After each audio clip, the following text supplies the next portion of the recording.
Greetings everyone, this is Non-Expert here back again with another video. Today we are going to be solving problem number 6 of our main LeetCode challenge, and the problem that has been given to us today is the majority element problem. Again, if you want to try solving this problem on your own, you can pause this video and check out the LeetCode link in the description below, and let's get started. So problem description is that given an array of size n, we need to find the majority element.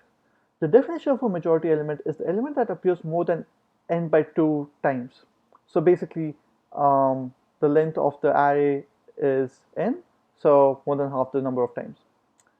And you may assume that the array is non-empty and the majority element always exists in the array. So this is an assumption that we can probably work with, but we'll still have our base conditions. So you've been given an example over here where you have 3, 2, 3, and you can see over here that the number of occurrences for 3 is 2, which is greater than n by 2, which is 1.5. So in that case, you return the majority element as 3. And you can see another example which has been given over here is 2, 2, 1, 1, 1, 2, 2, where you can see that the occurrences of 2 is 4, whereas the occurrences of 1 is 3.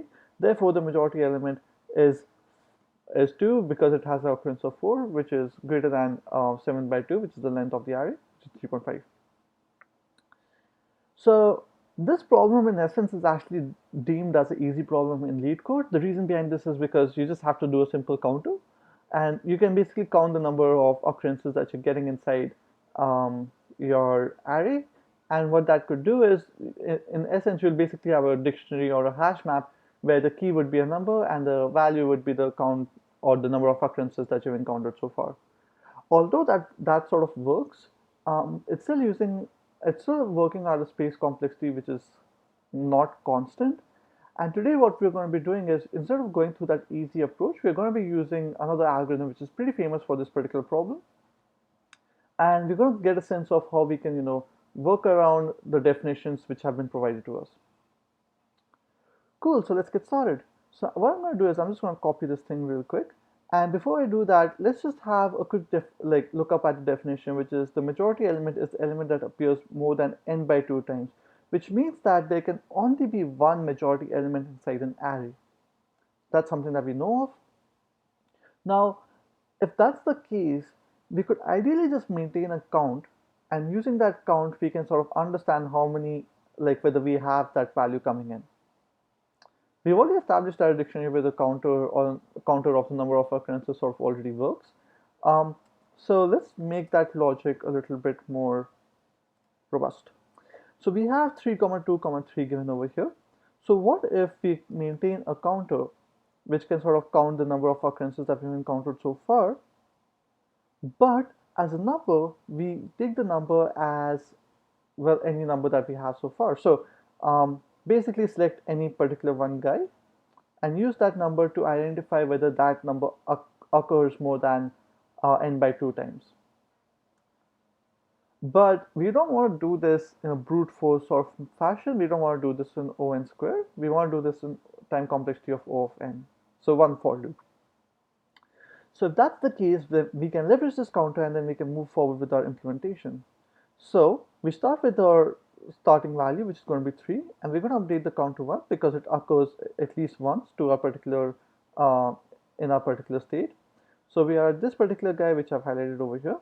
Now when we iterate to the next element, what's going to happen is we're going to compare that with the number that we presently have.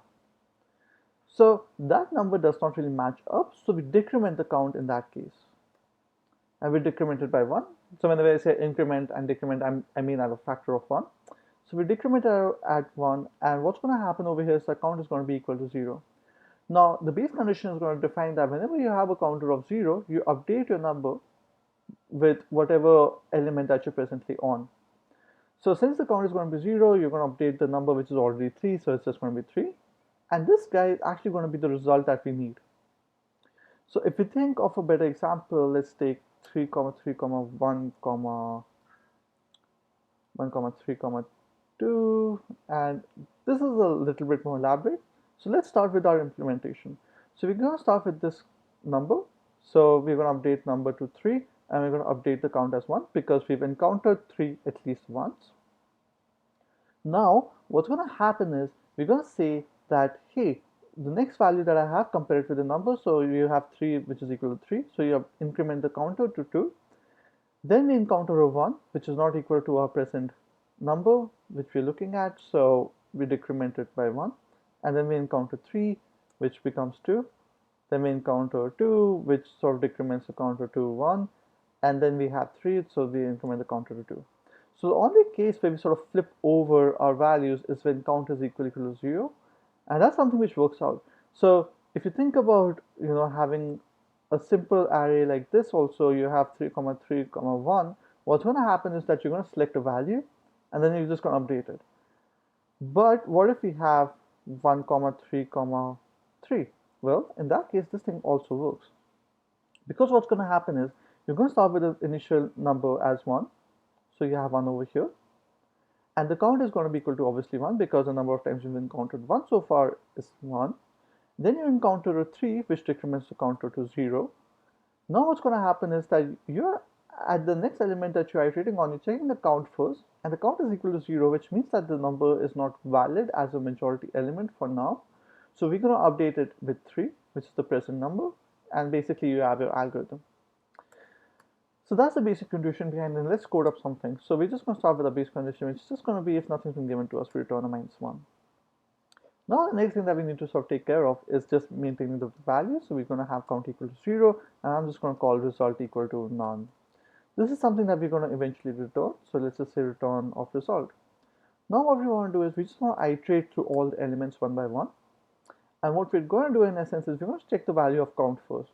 So if count is equal to 0, then in that case we update our result to the number that we're presently on our iteration.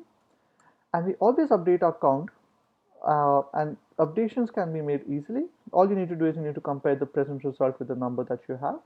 So you say 1 if result is equal to none, otherwise you do -1. So basically decrements if there's a match, otherwise if there's not a match, otherwise if there's a match it increments.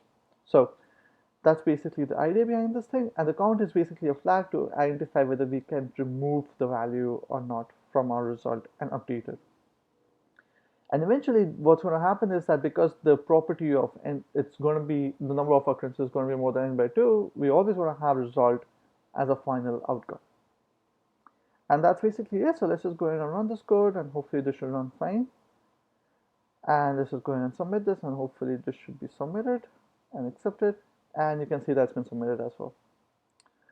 Awesome. So the basic intuition behind solving this problem is actually whenever there's an interviewer and he asks this question, I would actually go with the first approach and just start with the counter implementation, a simple counter dictionary which sort of maintains all the number of occurrences, that sort of works. And that then you can just sort of foresee this other question coming, can you do this at a space complexity of O of 1? And that's where you sort of have to really dive deep inside the explanation that's been given to you so far. And the answers are hidden in this definition. So that's it for today's video. If you did like this video, if you do have any comments, do leave it in the comment section below, and do like our video. And if you've not subscribed to our channel, do subscribe to it. We are in discussion over here, and we would love to have you on board with us. And if you've already subscribed to our channel, you're awesome. We all know it, and have an awesome day. Thank you.